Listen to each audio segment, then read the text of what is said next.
Dallas for the Dallas Europa Super Show. I'm in the room of no other than a man that everybody just can't wait to see him back on stage as a pro for the very first time. I'm sitting right next to Zack Khan. Zack, how you doing, brother? I'm good, brother. How's everything going? Well, everything's going good, you know. I mean, a lot of people didn't even know you were competing this weekend. Yeah. You made it officially very late, like something like 2 weeks before the show, or maybe even less. Yeah, a week before the show. What was the reason for that?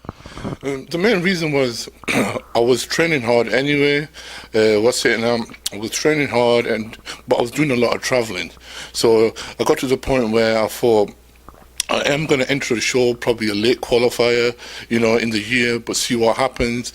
So I didn't really think 100% I was going to enter. So I didn't want to say, oh yes, guys, I'm going to enter this show. Then all of a sudden, last minute, pull out. Then you know what the fans are like.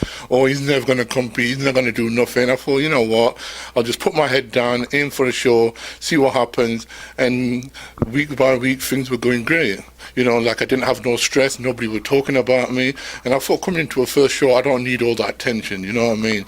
Just go to my dungeon in Sheffield, UK, just put my head down, train, and see what happens.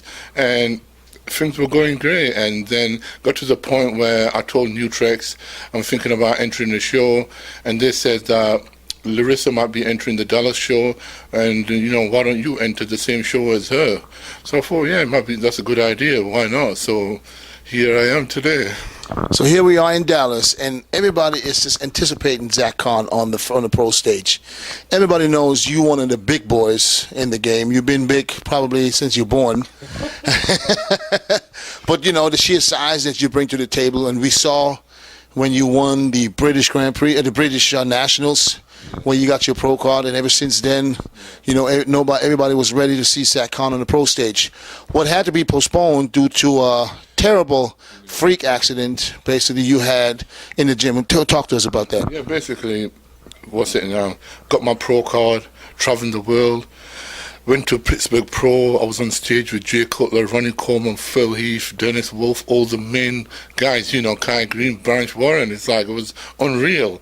And then basically a week after that, I was training back at home again.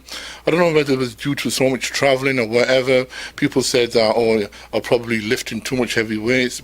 But, Dennis, yourself, and if you've lifted that weight up before, it can't be too heavy, you know what I mean? It's not like it's the first time I ever did that much weight. It was just one of them situations where I was just squatting, everything's going great, did the first rep, did the second rep, on the third rep coming down, and just felt a snap in my knees.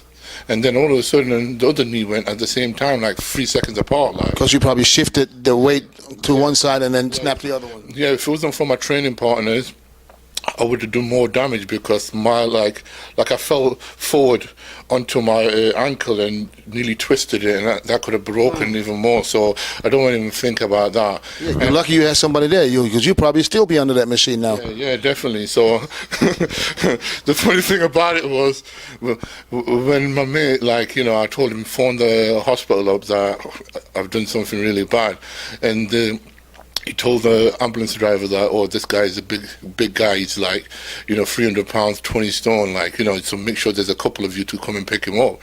So this skinny guy, 100-pound wet through, comes through the door. He goes, oh, where's this 20-year-old girl? He thought it was a 20-year-old girl, not a 20-stone guy. 20-year-old girl, 20 stone heavy. Yeah, so basically my training partners had to get my ass up and put me into the ambulance, you know what I mean? So, and from then on, you went to surgery on both knees? Yeah, both knees, and then I found out 6 months later that something didn't feel right, that every time I kept on extending my leg straight, I wasn't able to do it.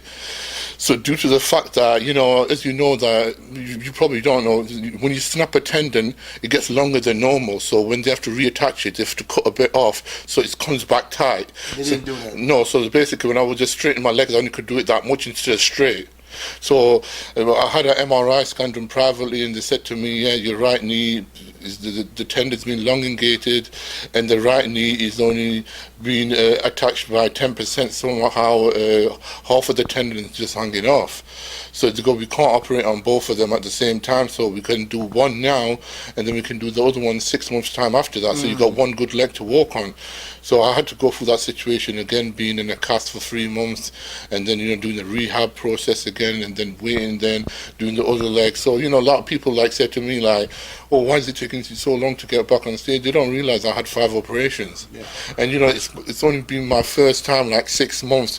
My last operation was 6 months ago, where I had keyhole surgery on my left knee to get all the gristle behind my kneecap cleaned out, because every time I was extending my legs, I kept on feeling the gristle behind it grinding. So they had to clean that out, and then after that, its training started going better again, and I started taking baby steps again, and go through the rehab process. And like I said, 6 months later, here I am. You know what I mean? Where would you say percentage? Where are you right now, training wise? Are you back to 100%? No, I'm not back to 100% on legs, but saying that is, I'm training differently now because, my friend Salim, I've been working with him. He's been helping me out with my accident, helping me with my injury, strengthening my tendons. So I don't need to train 100% to make them grow. I just need better form and contraction. It's all about the mind and muscle connection. As you know, you can throw the weight about and you're using other muscles into the process, So, but now it's I'm doing more strict and putting more emphasis on the quads themselves, just by straightening your back more, sticking your arse out more, sticking your chest out more when you're squatting, instead of rounding your back and stuff like this. Little things what you normally won't realize what you're doing wrong because you're stuck in your bad habits, until somebody can rectify it for you. So now basically the way you train right now is just to protect and protect and prevent from injuring yourself again by doing unnecessary heavy weight. Yeah, I shouldn't need to do the stupid amount of weights I was doing before, because I can't risk that getting injured again. So I'd rather go a bit lighter and go for the contraction and the feel more. What year did you turn pro? What year was that? Yeah, I turned pro in the end of 2009. So you basically had to go through all this now for almost 4 years. Yeah, 4 years process, man. There's 5 operations. So how psyched are you to get on that stage tomorrow? Like I say, I'm so glad, because when they see me tomorrow, I'll bring a total different package I did than the British. So it's down to the fans to see whether it's better or worse. The only thing I can say is you'll be surprised. Do you like yourself better the way you look right now? Yeah. Well, that's the main thing. Now, talking about what's his name, Salim. Yeah. Salim has been helping you out, because I remember that you worked with Neil Hill. Yeah. Who, It's for my pro card. Yeah, me and Neil are still good friends, and the thing was Neil now, he's got his own personal training where he's doing celebrity training in India with Chris Geffin, so he's traveling the world and everything.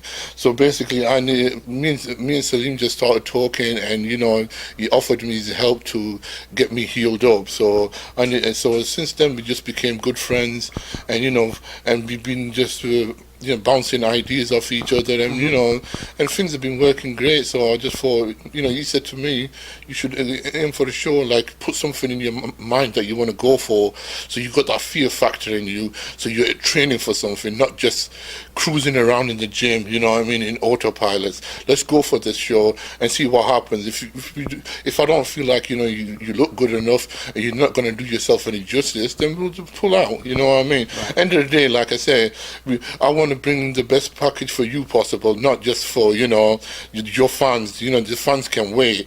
End of the day, if they want to write you off, let them write you